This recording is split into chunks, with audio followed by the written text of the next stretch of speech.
limited situation that we had at our radiology department.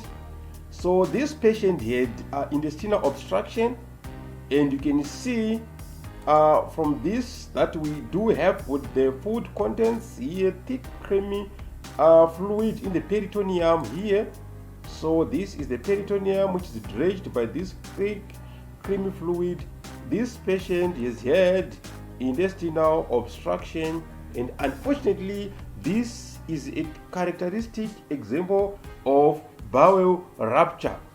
So the contents of the bowels, they are the ones that we are now seeing outside the bowels. This is the peritoneal space.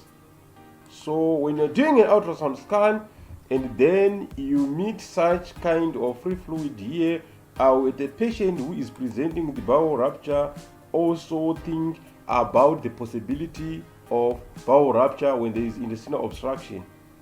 So this can also be anything else. It could be pneumoperitoneum. It could be hemoperitoneum. This could be free fluid from rupture of the internal organs. It could also be due to a rupture of the major vessels in the abdomen. So if you look at it again, you can see the bowels, they are distended. These are distended bowels, and you don't see obvious peristalsis there. So these are the bowels. This is a fecal matter here, and this is fecal matter. So what we have here right around the fecal matter is the free fluid that is thick and creamy. Again, you can appreciate nicely here. You can see the bowels there, and you can see the free fluid here which is flowing here. So you can see there's no evidence of peristalsis, or there's minimized peristalsis. What you're seeing here, those are bowels which are distended, and then you can see the free fluid in the peritoneal space. The hell of this you're seeing here is free fluid in the peritoneal space. So this is suggestive of bowel rupture. And again, you can appreciate our bowels, they're distended, the bowels are distended, grossly distended. This is a typical case of intestinal obstruction. This is intestinal obstruction. You're supposed to see motility here, you're supposed to see peristalsis. Unfortunately, we are not seeing peristalsis. So when there is intestinal obstruction, at times you can also see limited movement of the bowel. We can see to and fro movement of the bowel. At the same time, we can see some free fluid in between the small loops of bowel that we call the tangacine.